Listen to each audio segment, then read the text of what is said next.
Welcome to the Mystic Millionaire podcast, where wealth is energy, success is a mindset, and abundance is your birthright.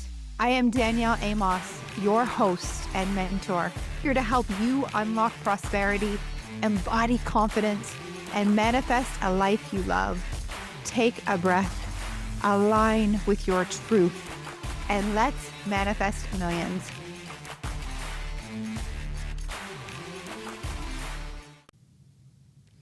As an industry-leading PR powerhouse, your go-to brand strategist and CEO of Choice Media Communications, Heather Adams is on a mission to help you scale your brand and build a life you love.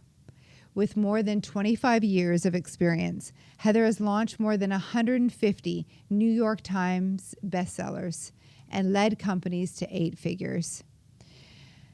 Today on our episode, Heather has noticed a common thread that is present in successful entrepreneurs. She also shares a common mistake that many entrepreneurs make. She shares the difference between PR and marketing and gives us 3 C's to take our business to the next level. Join me in this powerful episode featuring Heather Adams. Thank you for being here. I am honored to welcome Heather to the Mystic Millionaire podcast. Thank you for being inside the studio today and gifting our audience with your presence. It is such a pleasure. Thank you for having me. So, Heather, you are an expert in PR, marketing, all things brand. You've helped so many authors become bestsellers and the New York New York Times bestselling authors. Yeah. So they have made the New York Times bestsellers list. Incredible. So I've worked with a tremendous amount of authors, not exclusively authors. We work with so many, more entrepreneurs than that. But we've launched more than 150 New York Times bestsellers, and that's a pretty big deal, which is amazing and insane to say out loud. I love it. I'm so intrigued. And I was asking you prior if you saw a silver lining, I guess, between people that are successful and those that aren't. And I'd love to dive into that because for me, I think success leaves clues. And you obviously work with so many different people and brands and businesses that I'm sure that you can see what those clues are. Yeah, there are trends and themes, to any kind of success, whether it's the New York Times bestseller list or 8-figure businesses or a certain following on social media, right? There are all these kind of clues and themes as to how people get to those particular levels of success. Yeah. And what stands out to you now? What comes to mind that would be a theme that perhaps a listener could think about how they could embody or get support in taking on themselves? Well, I think there are a handful of things that when we are looking to serve a client and we're saying, should we move forward to help this client or not? There are things that we are looking for that will help us be successful for them. One is that they have clarity in their brand and in their business. And if they don't, that's something that we help them get to first. That's foundational work. I love, by the way, that you actually help with that. Yeah. There are women that come to us that have been in business 10, 20 years. And when I say, what is your why? Why are you here? It's hard for them to distill that in a really succinct way. Yeah. Or if I say, who are you serving? It takes them forever to explain who that ideal customer or client is. Or if I say, tell me, what you believe, what lights you up, it takes them a long time to get to that. And when we do that foundational work of, why are you here? Why do you exist? What do you believe? What problem are you solving for that ideal customer or client that you're serving? And who is that person? When we nail those things down, it really gives you a straight and narrow target to head toward from a, strategic standpoint. So we build the roadmap to that person and what that win is for them. So you really help the entrepreneur see who they are, because it's not always easy. I mean, to know who we serve or what we do best. And so, Exactly. like, we can't always see ourselves. So, Well, I have a friend in the industry who says it like this. She says, we're in our own jar. We can't read the label on the I outside, love. right? Yeah. You can read my label from the outside and I can read your label from the outside, but we can't read our label while we're in the jar. And so having someone to come in and really help you distill that messaging is so key and critical. So I would say that is the initial thing is you have got to have clarity about your brand and your business. I need to know from you what a win looks like. I need to know who you want to serve. I need to know what problem you're solving for that person.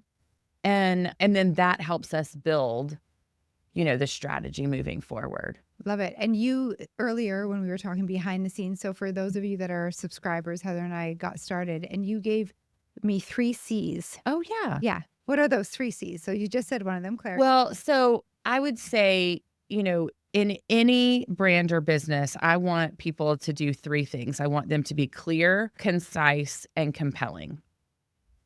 We just talked about the clarity component or being clear. That's both clear on your own brand and messaging, but also clear when you're explaining it to other people, right?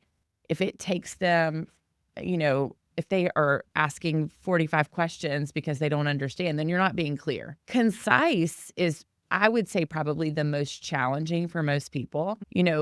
That old, saying about getting your elevator pitch down is really true. It's like, if it takes you 20 minutes to tell me about your brand or your business, I'm out. I'm not sitting there listening that long. Especially now. Oh, in the, world of microwavable results that everyone wants, of course. So you've got to be concise. If we book someone on the Today Show and it takes them 7 minutes to answer one question and it's a 4-minute segment, then, they have lost, right? And so you've really got to be able to be concise. And then the last thing is compelling. You have to be able to convince someone why they need what you're serving. So clear, concise, and compelling are 3 keys to any successful brand moving forward. Do you help people become concise? And would you for sure. would you recommend that they actually practice? Oh my gosh. Yeah, Yes. I love that. Yeah. So I'll use authors as an example because we work with a lot of them, right? They're authors for a reason. They love to write and they're great at writing. Well, then when they get asked a question, if they're not on a long format interview and they have a really short period of time to answer something, they've got to practice how to do that well. They're not able to sit down and write out an answer. And then edit it. And then edit it and then edit it again. Yeah. They've got to be able to be concise. So we work with our clients on message points, talking points for them. And you say those over and over again, no matter what format you're communicating. It could be a podcast, it could be television, it could be online, it could be, print like a magazine or a newspaper. But you need to be able to be concise again, because, people have this, like instant results and gratification that they want. And they're not going to give you much time. They're going to move on to the next thing. Yeah. And as you were saying that, I understood that also repetition is key in that. So learning how to be concise, knowing your message, and then repeating that. I find sometimes I get a little bored, I have to admit, and so I want to switch it up, and I'm like, no, I'm told, no, keep saying the same thing the same way to get your message watch across. Anyone who's doing a press tour for anything they're promoting. Let's say it's Anna Garten's, newest cookbook, or it's, Julia Roberts' newest movie or whatever. You can watch every single interview or read or listen to every interview that they've done. And they basically are saying the same thing over and over again, right? And that's what you want. They've honed that messaging really well. They're showing their personality through it. They're serving it in a little bit different way, depending on who the host is or writer or producer or editor that they're speaking to. But they're saying this essentially the same thing 100 times to just all these different places. Okay. So concise, repetition. Well, and we practice with clients on how to do that effectively and well. Okay. Because, you don't could want to sound like a you could robot. be concise and it not be effective. Okay. Right? You could be really short and sweet with your answer, but it not be super compelling. So we have to make sure that third component of the compelling comes in there too.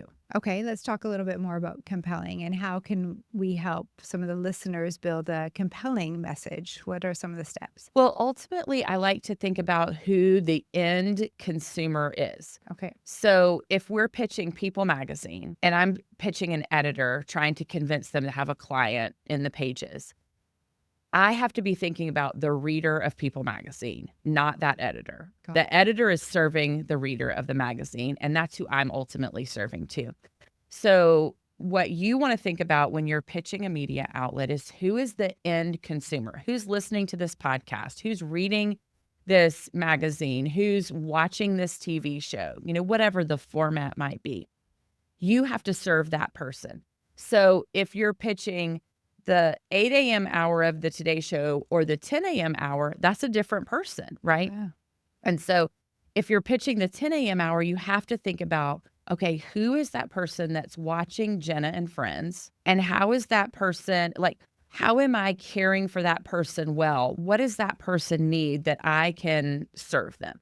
So you ultimately want to think about that consumer, because that consumer is who is going to say whether or not you did well, right? If they love it, then the Today Show is going to have you back because you did well for their audience, right?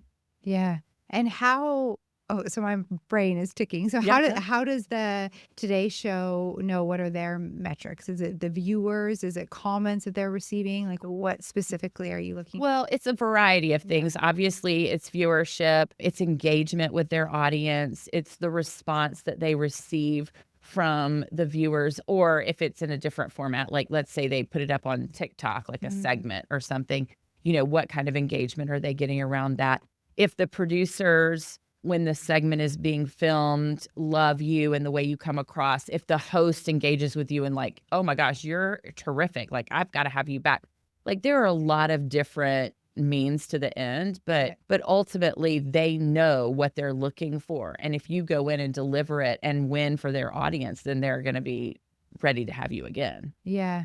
It sounds like, it sounds like there's a lot of thought obviously going into it, and that's why you're the expert. And I love the 3 C's for our listeners. It's easy to understand, doesn't seem so perhaps like easy to unpack, and that's where you can help. Do you have questions that people can answer for themselves with their brand, or is there a resource that you would point? Yeah, one of the things that we do initially with our clients when we're doing that foundational like brand strategy work, we walk through an exercise to build their mission, their values, their tagline for their business, but we also build what we call a content wheel. Okay. So these are the topics that they will be talking about over and over again for their audience. It could be an email. It could be on social media. It could be if they're presenting in a speaking engagement. It could be, if they're doing media interviews. It could be if they write a book. Like anywhere they are creating content that they are distributing to their audience, this serves as like a compass or a North Star, if you will, for that. What we see so many people making the mistake of is they are not intentional or strategic about the content that they create. Oh, it's Thursday, I need to put something up on Instagram. And then they, go and post something and it's not thoughtful. And they're posting just to post. Posting just to post, right? Oh, I need to engage with my audience this week. Let me, put something out. Or I haven't sent an, newsletter or an email in a couple of weeks. I should, probably get one out.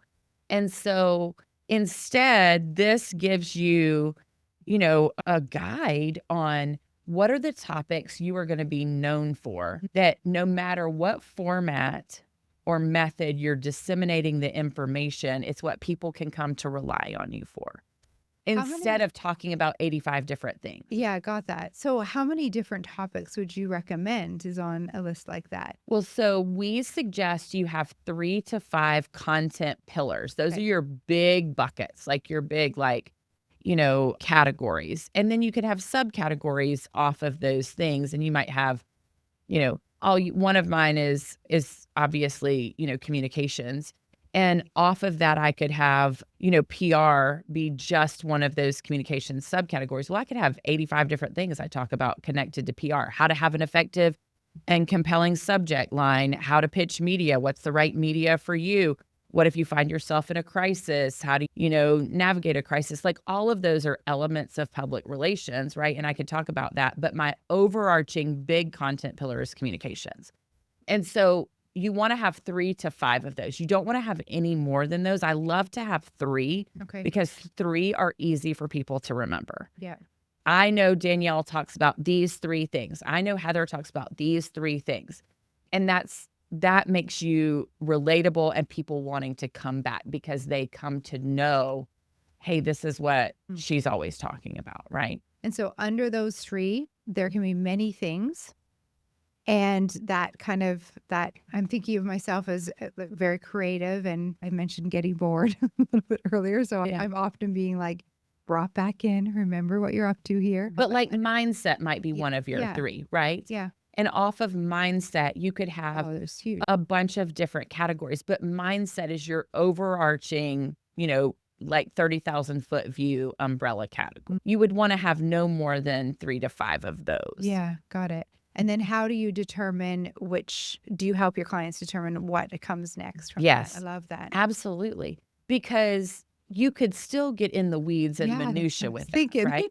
And you don't want people to just think you're cute and fun. Yeah. We want people to do business with us, right? We're in the business of making money and wealth. And, we don't want people to just follow us and think we're cute and fun. We want people to actually engage with our brand and our business. And so that's why it has to be valuable to them. And we have to think through the consumer's lens rather than our lens. That's where people make such a mistake is they think through their own lens as opposed to who they are trying to serve. The end user, the end experience.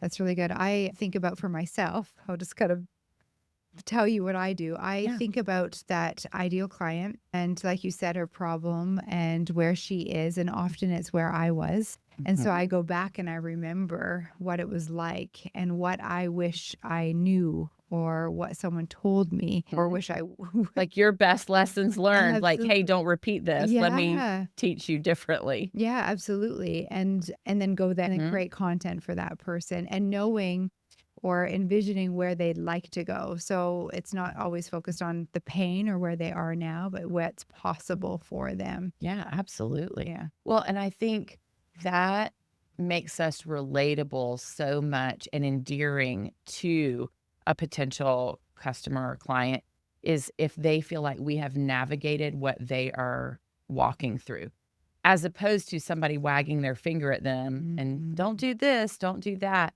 Like, no, learn from my lesson. Let me link arms with you. Let me show you the route and avoid the, potholes that I went into. Yeah. Save you time, save you money. Exactly. Yeah. And you don't need to stay where you are for very long. There's and to inspire, there's so much more. But if they know that you've navigated that hard season, it makes you so much more relatable to them and endearing to them, Okay, let's go there for a minute. Okay. So I've noticed that a lot, myself included, a lot of entrepreneurs have struggled with the vulnerability. And especially when we're in a season that's a little stretchy. That's hard, yeah. And something's going on. How do you recommend people show up online when they're in that season? And how much would you say from a PR standpoint, perhaps, that they share about what's currently going on? Or do they wait until it's completely... What a great question. My number one piece of advice is to always be true to you. If you feel like you're having to put on a show to keep up with the competitor down the street, or if you feel like you have to show up in a certain way that's not authentic to you to put on airs on social media, or for everybody to think everything is hunky-dory in your house, it's going to come out and you're not going to show up the way that you want. People are going to figure it out, right? And so you can't hide that. No, now there are times when there are things that are private, right? That you might be navigating that you don't want to share publicly, and that's okay. there are ways to still show up as a raw, honest human being and still keep things private that need to be private or confidential in some way. I think there's a big distinction between something that's private and something that's secret. Okay. So something that's secret feels a little bit more underhanded. Like, there's something that I don't want to share because of it might be detrimental to my teenage boys. And there's something that I'm keeping from you because I don't want you to think this about me. All right. Does that make sense? Totally. And so I think you have got to be your most raw, authentic, honest self, even when you're walking through or navigating a season of transition, a season of change. I was just at a dinner here in Nashville a handful of weeks ago with all female entrepreneurs in town who all have really successful, great business. I mean, I was so honored to be sitting at the table with this esteemed company. And we were talking about how much engagement we all get when we show the warts, because it makes people think, oh, you didn't just get there because of luck or because, like you have navigated a hard thing too. It makes it hard as an expert because you still want to stand in your authority, right? You still want people to think, she knows what she's talking about. She's successful. I should do business with her. I should listen to her.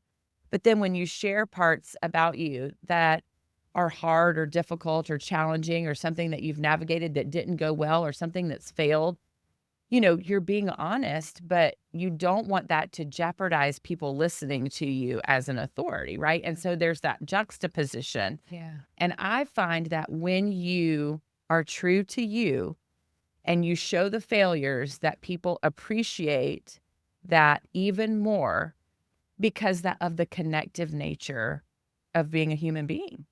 They feel more connected to you. Yeah. And so they're like, oh, that's so much more relatable. That's so much more reasonable. That's so much, that feels like me. And look, she's gotten to the other side, so it feels hopeful to them. Yeah. Is there a rule about how long to wait? Like, for me, I like showing in real time things because the emotion is right there and I So can really raw. connect. Well, you could capture it and maybe not post it, because I like teaching. What's that old saying about you teach from your scars, not your wounds, Totally. right? And so I would that. say you can capture it when it's raw, when it's real, when it's in the moment. And then when you have better judgment on the other side of it and you're not quite in the pain as much anymore, you can look back and say, this feels okay to share. You know what? This is a little bit private. I'm going to keep this to myself. But you're getting the raw and realness of it if you capture it when you're actually navigating it. And it's actually, to that point, it's if you watch it then, 6 months later, let's say, or a year later, and you see yourself in that energy, then it helps embody that when you share as well and bring you back, right? Because sometimes I almost like it. I share some of the stories, like I was in $100,000 in debt, for example, at one point, and it feels. I've grown so much from that sometimes it's hard to connect back to that version of me. But if I had a video of myself when I was going through it and, praying for an answer and it was so challenging. I was one credit card to pay off another credit card. If I had that in front of me, it'd be easier to connect to that. And what an energy. encouragement to you personally to look at your own growth, right? And you can teach from that too. So you can stand more confidently in your own authority and power when you're looking at the transformation that you've personally, gone through. I had an earlier guest actually today say she was creeping the podcast and she's like, oh my gosh, I saw videos on YouTube of you probably like 8 years ago. And I'm like, what? You've grown so much. And yeah, it's so true. Thank goodness all of us have, right? Right. Yeah. Yes, exactly. Oh, that's really helpful. That's something that I've wondered myself because like I said, I'm in a season of change. Right. And that's not a bad thing. Well, it's a good thing. The evolution of our brands and business is a good thing. When I first started out in 2014 and launched my business, we were only doing book publicity because I had run 2 different major publishing houses, publicity departments. And I knew it and I was good at it. But that's not what we're doing exclusively now. We've grown and evolved as our consumer has grown and evolved, as media platforms. TikTok didn't exist back then. If I wasn't serving and sharing and educating and helping people with TikTok, it'd be like a relic, right? And so you have to make sure that you're evolving and changing, because all of us are personally, not just our businesses. Yeah. As you were talking about TikTok, how important is TikTok? Well, it's the number one growth platform out there right now. Wow. And so I would say TikTok is a great place to be if your consumer is there. Yeah. Okay. If your consumer is not there, then it's a stupid place for you to be. If your consumer is not on X, then you don't need to be on X. If your consumer is on LinkedIn, then you need to be on LinkedIn. Like, I think what we all do as entrepreneurs and business owners is we worry so much about what everybody else is doing and what's trending. And we forget about what's true to our audience and who we're serving. And so we've got to engage with the people we're trying to care for. And that's where we need to show up for them. And that's where that clarity comes back. 100%. Like defining those avatars or people that are your ideal clients and customers, that is so key to your success and knowing where they are and what they need. Yeah, that's really good. Thank you. Of course. So as someone that's writing her book. Yes. How is this your third? My first. Oh, your first. Yes. But it's funny that you say that because I've got 3 that are right there. Really? This one, I created a course that I transcribed. Okay. And because I love speaking and teaching. And so I wanted to teach on self-image and then create that into a book. And it was something that I started. We're in 2025, 2023, and life happened. My niece passed away, so I put it aside, and I'm coming back to it. It's ready, and it feels like the right time to revisit. I love that. So, and I know I'm not the only one. We have other coaches listening to this podcast. We have other entrepreneurs that also have books inside them. Yeah. Yes, agreed. everyone does. Agreed. So can you give me some advice or tips on talking about books is my favorite thing. I'm happy to do that. I would ask you to first identify why you're writing the book. What is the end goal that you have in mind? Is it to be a New York Times bestselling author? Is it therapeutic? Like, I just want to get this out of my body. Yeah. Is it to have a new revenue stream in your business? Is it because you want to be sitting in Barnes & Noble and having a signing and engaging directly with, the readers?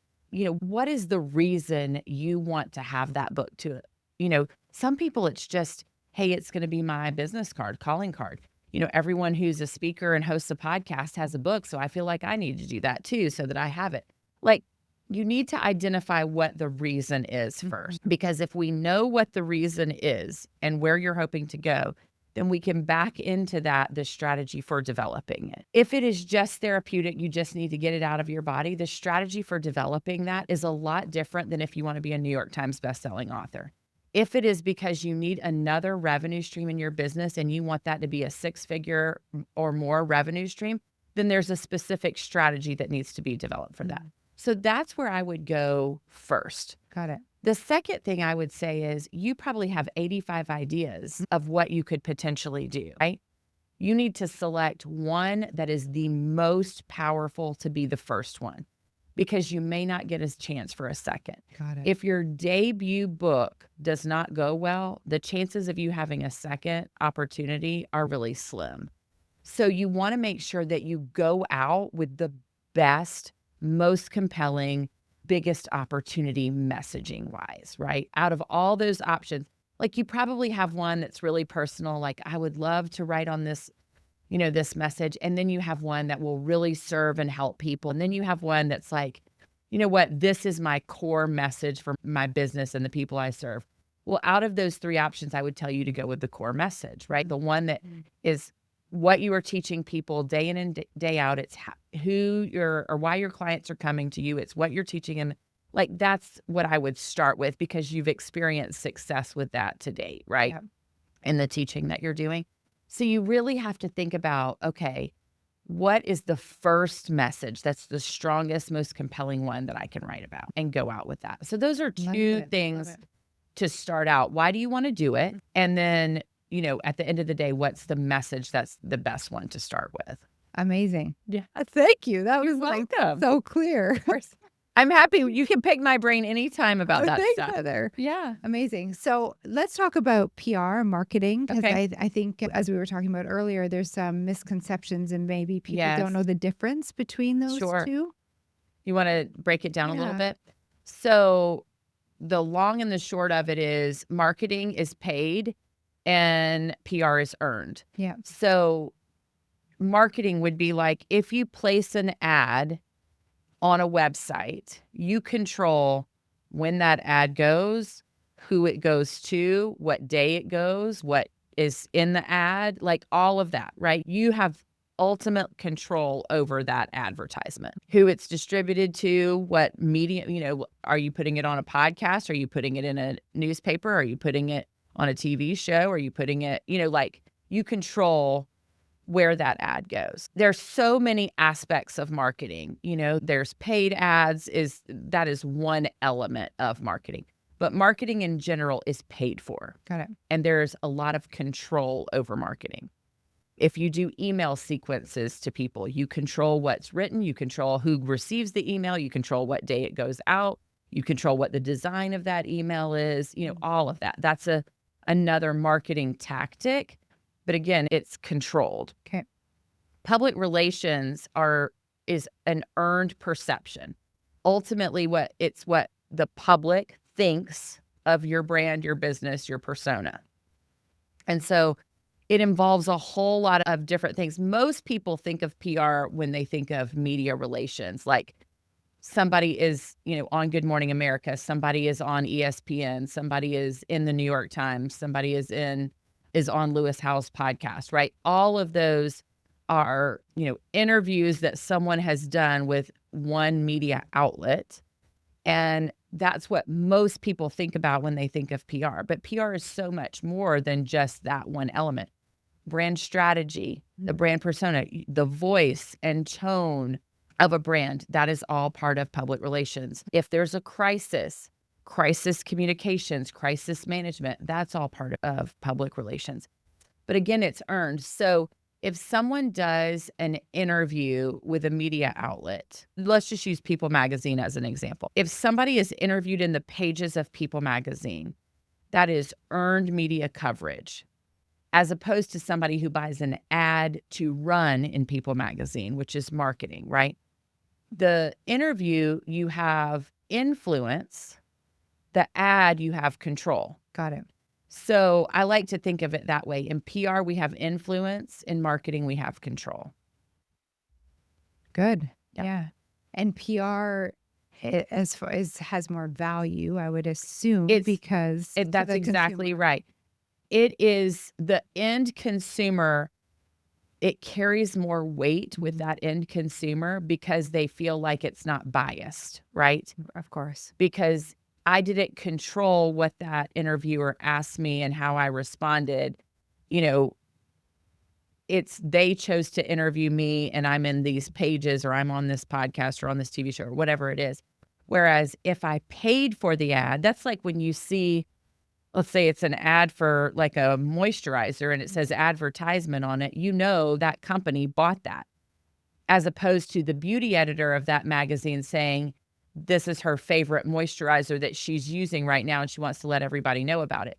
The end consumer takes the beauty editor's recommendation and applies more value to it than the ad that was purchased by the moisturizer company. Yeah. You know what I mean? Totally. Yeah. Yeah. And both at the same time are valuable, and Both are valuable, but the end consumer has more respect for the one that wasn't paid for. yeah. Yeah. Yeah. Good. Thank you. Yeah, of Thanks for course. clearing that up. Of course. For coaches and entrepreneurs, Yes.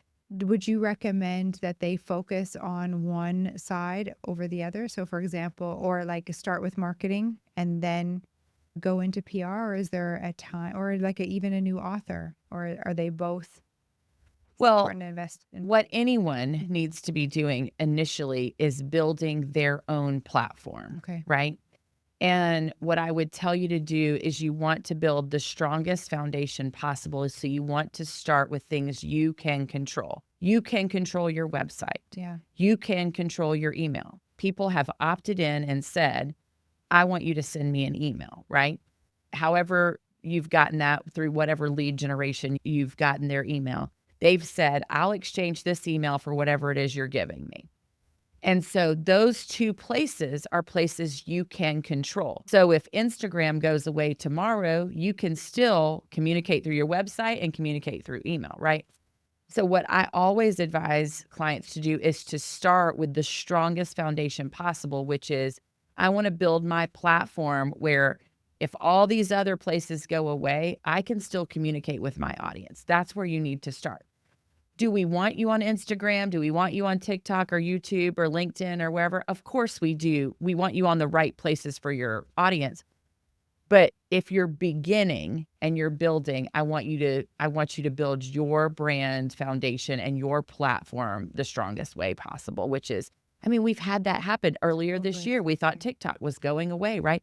We had all these TikTok creators who thought they were losing their entire businesses that they made all this money off of because it's how they generated revenue for their business.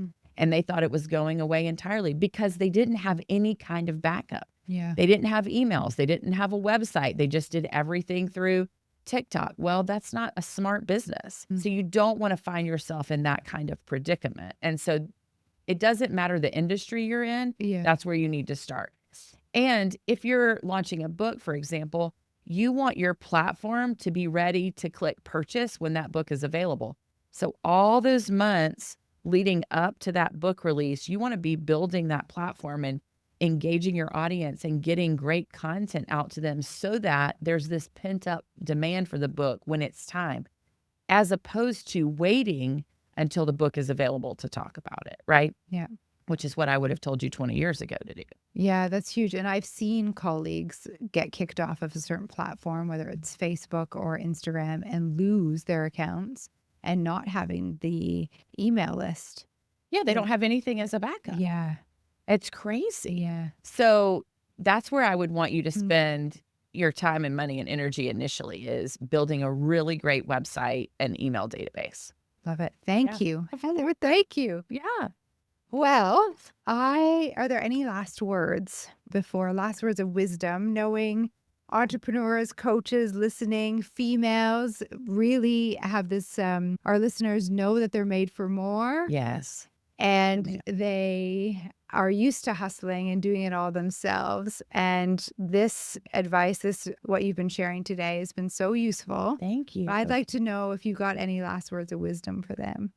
Well, I would just say, as someone who has been there, done that, right? I've, built my business. I'm very much in there, same place. I would say a couple of things come to mind. Number one is you need to step into the fear, right? Like right now you may be wearing 10 hats. You're the business owner, you're the finance department, you're the marketing department, you're the customer service department, you're the client relations department. You're wearing all the hats, and you're afraid to spend money, on X because am I going to get the ROI on that to benefit, the business and all of those things. And just as someone who has been there, done that, I will tell you, step into the fear, because fear is the most debilitating part of being an entrepreneur. Is you're afraid, and so it paralyzes you and you don't move forward, and it prevents the growth and the opportunity on the other side by not stepping into it. And I would also say, just as someone who serves and amplifies, a lot of brands and businesses, if you have not done that foundational work to start your business out, you may be 10, 15 years into your business and you've never developed a mission for your business, because we're all scrappy and savvy and smart and ambitious and driven. And so you started your business because of a passion. You started your business because you got laid off from your job. You started a business because you saw a need in the market and you were like, I got to go fill that. And you didn't worry about any of that. You didn't build a business plan. You didn't do any of those things. And you just went to work. and you've built a great business, but you've never been strategic or intentional or thoughtful about any of that, now is the time to do that work, because the businesses that are doing that are the ones that are edging out everybody else now. There's just way too many out there to compete with. And so if you haven't put that thought into it, if you haven't developed a content calendar and you're like, oh, it's Thursday, I need to post on Instagram, and you're just like, I need to post, you're going to lose out down the road. And so you've got to stop and take the time and invest in your business. And I know how hard that can be. You're like, Heather, I don't have time for that. Like, I'm running this business. I don't have time to step away and do that. It doesn't. I mean, we do these brand strategy workshops with our clients, and we do 2 4-hour sessions. That's 8 hours. You have 8 hours that you can do. Yeah. You know, I think a lot of the procrastination comes from not thinking they have the time yet, but also not really knowing there's so much information out there. And so the way that you help your clients is really beneficial, because you're focused, getting them 2 4-hour sessions. Let's focus, get it done. And you're taking all that guessing work out. Yeah. Brilliant. We have got on our website a little quiz that you can take, that when you take the quiz, it gives you what the number one growth opportunity is in your business. So you answer a handful of questions. It takes about 15 minutes to take the quiz. And then you get, okay, here is the thing that's going to transform your business. So here's the one, the best opportunity that you have to grow your business in a scalable way based on what you've just told us when you've answered these questions. It's free to take the quiz. Okay. So feel free to go to our website. It's choicemediacommunications.com. Take the quiz. It's on the homepage. And then we're happy and delighted to help you if that makes sense for you. Amazing. Yeah. That's an incredible. I'm like, sign me up. Let's go. Well, I remember feeling that way. I remember being like, I know I need to do something different, but what is it that I need to do? And having an outside perspective is so critical to that. Yeah, absolutely. We can't see the blind spot. No, 100%. I love. Right. Yeah. Thank you, Heather. My pleasure. It's such a delight to have been with you. Thank you. Thank you. And thank you for those listening. Yeah. We know what how valuable your time is, and being in your ears and all of that is so great. So wherever you are, in your car, on the treadmill, whatever. Thanks for being here. Yeah. I have 3 questions before we wrap. Yeah, let's do Rapid it. fire. You ready? Yes. Okay. The first one, abundance in one word. Go. Abundance in one word. Love. Great. Okay. Second, millionaire mindset. You're on the Mystic Millionaire podcast. Okay. So millionaire mindset. You have one non-negotiable indulgence. Keep you at that level. What is it? Intentional time with my family and prioritizing that on my calendar. Beautiful. Like you did today with your son. Yes, I did with my son. We're getting tattoos with my 18-year-old today. I love that. Thank you for that answer. Thank you. The third question. Okay. Which is actually very relevant for you. Okay. We're asking everyone. Heather, you only have one book to read for the rest of your life, and you have to read it over and over again. What is that one book? Oh, okay. All right. Let me think if it's one I've worked on or one I've read. That I've obviously read the ones I've worked on, but you know what I'm saying? Like one that I've read that I did not work on, that I could read over and over again.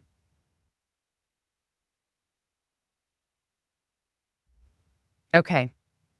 So years ago, I worked on this book by Max Lucado called Cure for the Common Life.